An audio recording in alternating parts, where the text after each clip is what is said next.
ಅಬಕಾರಿ ಇಲಾಖೆಯಲ್ಲಿ ಸನ್ನದು ಮಂಜೂರು ಮಾಡೋದಕ್ಕೆ ಲಂಚ ಕೇಳಿದ ಆರೋಪ ಅಬಕಾರಿ ಸಚಿವರ ವಿರುದ್ಧ ಕೇಳಿಬಂದಿತ್ತು. ಇದಕ್ಕೆ ಸಂಬಂಧಪಟ್ಟಂತೆ ಸಚಿವ ತಿಮ್ಮಾಪುರ್ ವಿರುದ್ಧ ಲೋಕಾಯುಕ್ತಕ್ಕೆ ದೂರು ಹಿನ್ನೆಲೆಯಲ್ಲಿ ಬಾಗಲಕೋಟೆ ಜಿಲ್ಲೆ ಬಾದಾಮಿಯಲ್ಲಿ ಸಚಿವ ಆರ್.ಬಿ. ತಿಮ್ಮಾಪುರ್ ಅವರು ಮಾತನಾಡಿದ್ದಾರೆ.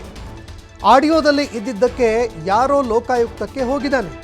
ಆಡಿಯೋದಲ್ಲಿ ಬಂದಂತಹ ಹೆಸರೆಲ್ಲ ಸೇರಿಸೋದಾದರೆ ಅಂದರೆ ಮಾತನಾಡಿರುವಂತಹ ಆಡಿಯೋದಲ್ಲಿ ಯಾರ್ಯಾರ ಹೆಸರು ಬರುತ್ತೆ ಅಂಥವರ ಹೆಸರನ್ನೆಲ್ಲ ಸೇರಿಸೋದಾದರೆ ಬಹಳಷ್ಟು ಮಂದಿ ಹೆಸರನ್ನ ಸೇರಿಸಬೇಕಾಗತ್ತೆ. ಇಂತಹ ದುಷ್ಕೃತ್ಯಗಳು ತೇಜೋವಧಿಗಾಗಿ ನಡೀತಾ ಇರುತ್ತೆ. ಇದು ಯಾಕೆ ಈ ರೀತಿ ಆಗ್ತಾ ಇದೆ ಗೊತ್ತಿಲ್ಲ. ಕಾನೂನು ಕ್ರಮ ಕೈಗೊಳ್ತೀನಿ, ಉಪ್ಪು ತಿಂದವನು ನೀರು ಕುಡಿತಾನೆ ಅಂತ ಆರ್.ಬಿ. ತಿಮ್ಮಾಪುರ್ ಮಾತನಾಡಿದ್ದಾರೆ. ಆಡೋದಾಗ ಇದ್ದದನ್ನ ಇವತ್ತು ಯಾರೋ ದೂರದಾರೋ ಅದನ್ನ ಲೋಕಾಯುಕ್ತ ಅವ್ರ ಹೆಸರನ್ನು ಸೇರಿಸ್ಬೇಕ ಹೇಳಿದ್ದಾರೆ.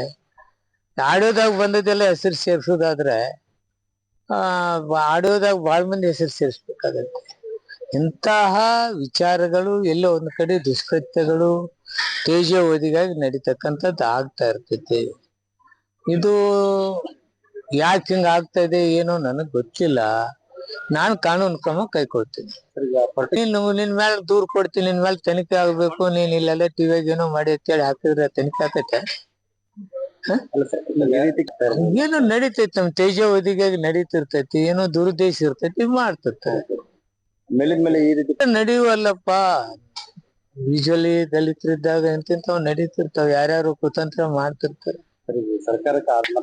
ನಾನು ಒಬ್ಬನ ಮೇಲೇನು ಅಲ್ಲ, ಯಾರ್ಯಾವ ಅಬಕಾರಿ ಇಲಾಖೆ ಇದ್ರಲ್ಲ ಎಲ್ಲಾರ ಮೇಲೆ ಹಿಂಗಿರತೈತಿ. ಈ ರೀತಿ ತೇಜೋದವ್ರ ಮೇಲೆ ಕಾನೂನು ಕ್ರಮ ಏನ್ ಮಾಡ್ಬೇಕು, ಕಾನೂನು ತಜ್ಞರ ಜೊತೆ ಯೋಚನೆ ಮಾಡ್ತೀನಿ, ಅದನ್ನ ಕ್ರಮ ಕೈಕೊಳ್ತೀನಿ.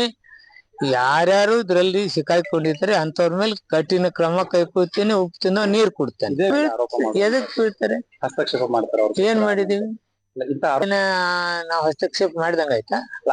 ಆ ರೀತಿ ಟೀಕೆ ಮಾಡ್ತಾ ಇದಾರೆ. ಟೀಕೆ ಮಾಡ್ತಾರೆ. ಟೀಕೆ ಮಾಡ್ಬೇಕಾದ್ರೂ ವಿಚಾರ ಇಟ್ಕೋಬೇಕು. ಏನಾಗಿದೆ, ಪುರಾವೆಗಳೇನು, ಅದನ್ನೆಲ್ಲ ನೋಡಿ ಮಾಡಿದ್ರೆ ಉತ್ತಮ. ಅವ್ರಿಗೆ ಒಳ್ಳೇದು, ಅವ್ರಿಗೆ ಒಂದ್ ಒಳ್ಳೆ ಹೆಸರು ಬರುತ್ತೆ. ಅಂತಕ್ಕಂಥ ಕೆಲಸದಲ್ಲಿ ಕೆಲವು ಪುರಾವೆಗಳು ಯಾವನೋ ಬಾಡಿಯೋ ಮಾಡಿದ ಅವ್ನು ರಾಜೀನಾಮೆ ಕೊಡ್ಬೇಕು, ಏನ್ರಿ ಇವೆಲ್ಲ? ಸರ್ಕಾರದ ತನಿಖೆ ಮಾಡೋದಕ್ಕೆ ನಿಮ್ಮ ವಿರುದ್ಧ ನಡೆದಿರುವಂತಹ ಅದೇನ್ ನಡೀತಿದೆ, ನಾನೇ ಕಾನೂನು ಕ್ರಮ ಕೈಗೊಳ್ಳಕ್ ನಾನೇನು ಕಾನೂನು ತಜ್ಞ ಜೊತೆ ಮಾತಾಡ್ತೀನಿ, ಅದನ್ನು ಮಾಡ್ತೀನಿ. ಆಡೋದು